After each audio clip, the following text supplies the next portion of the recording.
పిల్లి సహాయం చందమామ కథ. అనగనగా ఒక ఊళ్ళో ఒక వర్తకుడు. అతనికి 3 కొడుకులు. ఒక రోజున అతను ముగ్గురిని పిలిచి తన ఆస్తిని ఈ విధంగా పంచిపెట్టాడు. వ్యాపారం అంతా మొదటివాడికి, రెండోవాడికి గాడిదను, మూడోవాడికి పిల్లిని.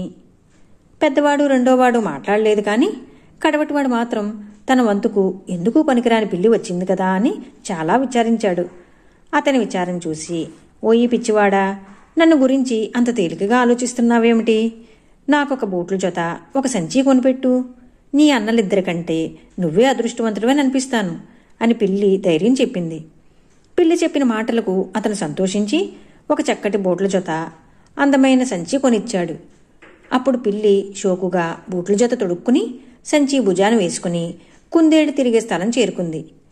సంచిలో కొంచెం తవుడు పోసిపెట్టి తను ఆ దగ్గరనే ఉలుకు పలుకు లేకుండా పడుకుంది. తౌడు వాసన తగలగానే ఒక కుందేలు గబగబా వచ్చి ఆ సంచిలో దూరింది. ఆ మట్టున బూట్లు తొడుక్కున్న పిల్లి సంచి కట్టివేసి భుజాన వేసుకుని రాజుగారి దగ్గరకు ప్రయాణమై వెళ్ళింది. రాజుగారిని చూడగానే సలాం చేసి, మహారాజా, మా కందారాజులం గారు ఏలిన వారికి దీనిని కానుక సమర్పించుకున్నారు అని చెప్పి సంచిలో కుందేలును రాజుగారి ముందు పెట్టింది.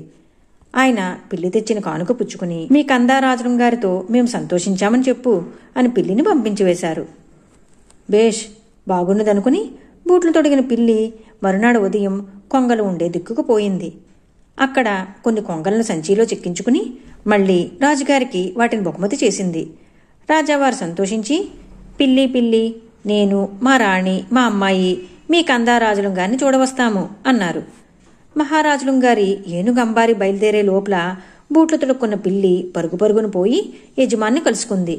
నువ్వు నేను చెప్పినట్టల్లా చేస్తూ ఉండు, ముందు చొక్కా విడిచి చెరువులో దిగు అని చెప్పింది. పిల్లి చెప్పిన ప్రకారం అతను చొక్కా విడిచి చెరువులో పీకల లోతు వరకు దిగిరించున్నాడు. ఇంతలో రాజావారి అంబారి ఆ దారిని వచ్చేసింది.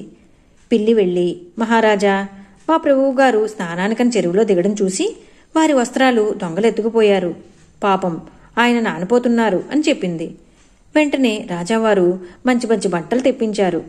అవి ధరించేటప్పటికి అతనికి ఎక్కడలేని అందమో వచ్చేసింది. అతను చూచి రాజు రాణి ముచ్చటపడ్డారు. రాజకుమార్తె మనసులో సంతోషించి సిగ్గుపడింది కూడా. అది కనిపెట్టి ఆమె తల్లిదండ్రులు, ఈ కుర్రవాడు మనకు అల్లుడైతే బాగుండును అనుకుని అతన్ని కూడా అంబారీలో ఎక్కించుకున్నారు. ఇంతలో బూట్లు తొడుక్కున్న పిల్లి మరొక గమ్మత్తు చేసింది. ఒక రాక్షసుడు నివసించే పెద్ద భవనం చేరుకుని, ఓయి రాక్షసరాజా, ఇప్పుడు మన మహారాజు వారు అంబారి మీద ఇక్కడికి దయచేస్తున్నారు. వారిని సంతోషపెట్టడానికి నువ్వు వినోదాలు ఏమైనా చేయగలవా అంది. ఏమైనా చేయగలను అన్నాడు రాక్షసుడు. మరైతే ఒక జంతువు అయిపో చూద్దాం అని పిల్లి అన్నది. రాక్షసుడు సింహం రూపంలో కనబడ్డాడు. అబ్బే, ఇటువంటివి అందరు రాక్షసులు చేస్తారు. చిన్న జంతువుగా మారటమే గొప్ప. చేతనైతే చుంచుగా మారి చూపించు అని వాడిని పిల్లి ఉసుగొలిపేసరికి ఉబ్బిపోయి రాక్షసుడు చుంచుగా మారిపోయాడు. చుంచు రూపంలో ఉన్న రాక్షసుని పిల్లి గుట్టుక్కుని మింగివేసింది. అప్పుడు పిల్లి ఖాళీగా ఉన్న ఆ పెద్ద భవనంలో చక్కటి ఏర్పాట్లన్నీ చేసి మహారాజా వారిని, పరివారాన్ని అందులో ప్రవేశపెట్టింది.